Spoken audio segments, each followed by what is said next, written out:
बिस्मिल्लाहिर्रहमानिर्रहीम अस्सलाम वालेकुम। मैं अपने मोअज़्ज़ज़ नाज़रीन और प्यारे दोस्तों को मैसर सीक्रेट शेफ़ की किचन में खुश आमदीद कहता हूँ। आज मैं आपके साथ fresh green salad with black olive की रेसिपी को शेयर करूँगा।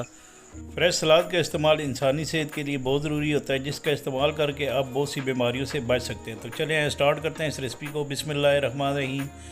ये मेरे पास टमाटर है एक अदद, जिसकी आँख वाली साइड को आपने काट लेना है।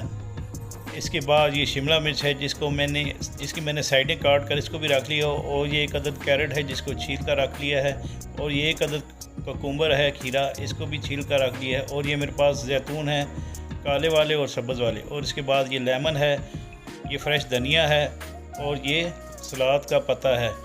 आप इसमें आइसबर्ग हेड लेटस का भी इस्तेमाल कर सकते हैं। और मसालों में मेरे पास ये नमक है,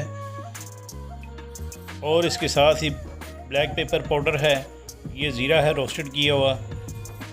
इन चीज़ों का मैं इस रेसिपी में इस्तेमाल करूँगा। तो आपने शिमला मिर्च को इस तरह काट लेना है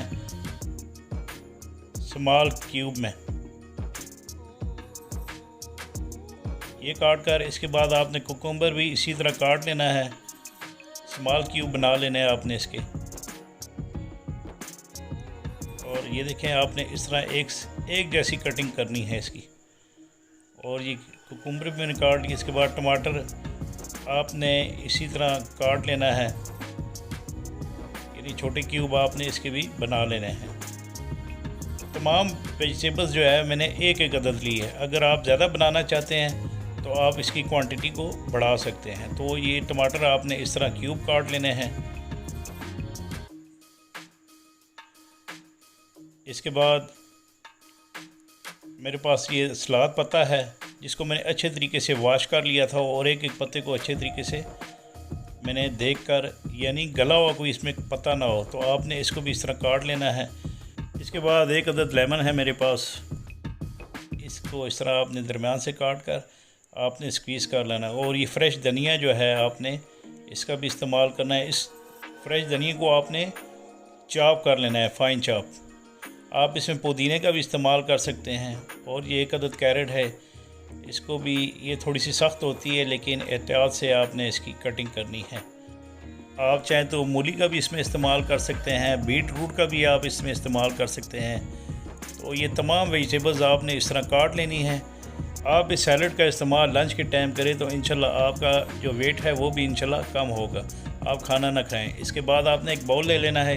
इसी बाउल में आपने 1/4 कप के बराबर कुकुम्बर डाल लेनी है, और 1/4 कप के बराबर आपने इसमें गाजरें डाल लेनी। और इसके बाद शिमला मिर्च 1/4 कप के बराबर डालकर आपने इसमें ये सलाद पत्ता जो है हमने काट कर रखा हुआ था ये डाल देना है। और टमाटर आपने इसमें डालें 1/4 कप के बराबर। टमाटर डालने के बाद आपने इसमें ये रोस्ट किया हुआ ज़ीरा जो है वो डाल देना है, आधा चाय की चम्मच के बराबर। और आपने इसमें ये काली मिर्चों का पाउडर आधा चाय की चम्मच के बराबर ये भी डालना है। इसके बाद ये नमक डाल देना है 1 चाय की चम्मच के बराबर। और लेमन जूस आपने 1 अदद लेमन का इसमें इस्तेमाल करना है, और आपने लेमन को इस तरह स्क्वीज़ कर लेना है इसके अंदर। मैंने पल कॉन्टिनेंटल होटल में काम किया है, तो वहाँ पे जब हम सैलड बनाते थे तो उसमें जैतून का तेल का इस्तेमाल करते थे शाइनिंग के लिए। तो आप इसमें जैतून का तेल भी इस्तेमाल कर सकते हैं। इसके बाद मैं इसमें 1/4 कप के बराबर ब्लैक ऑलिव्स डालूँगा। अगर आपने कोई रेसिपी सैलड की बनवानी है तो कमेंट्स कीजिएगा, मैं उस हिसाब से सैलड बनाऊँगा। तो ये हमारा सैलड रेडी हो चुका है। इसके बाद मैं इस सैलड की प्रेजेंटेशन कर लूँगा एक प्लेट में। तो आपने इस तरह इस सैलड को डिस्प्ले करना है। अगर आपने किसी भी सैलड की रेसिपी के बारे में पूछना है या सैलड की ड्रेसिंग आपने बनवानी है तो मुझे कमेंट्स बॉक्स पर कमेंट्स कीजिएगा। तो इसके साथ ही आपने सलाद पत्ता इसके साथ लगा लेना है, और ये इसकी डेकोरेशन कर लेनी है। और इंशाल्लाह मुझे उम्मीद है कि आपको मेरी ये बनाई रेसिपी ज़रूर पसंद आएगी। इसके बारे में मुझे कमेंट्स बॉक्स पर कमेंट्स कीजिएगा। इसके साथ ही मैं अपने मौजूद नाज़रीन से इजाज़त चाहता हूँ। अल्लाह ताला आप सबका आमीन नासिर।